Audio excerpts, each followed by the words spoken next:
One rail perhaps. Si-safety niya na lang dito, Mark. He gets it. Ang tanong, will it get enough? Sagipid will clearly use the short rail. He was trying to go for the 8. Looks like he will go defense. Ooh, he goes for the 1-8. Yeah, and he gets it. Plus a possible shot again for the 1. Good shot. Did he reach? Yes.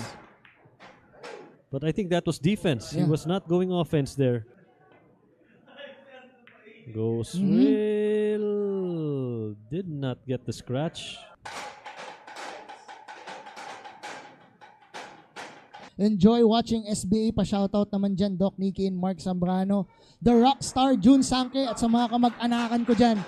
Magandang gabi din. And RJ Amido. Foul dito. Ito si Mauricio hitting the 7th first.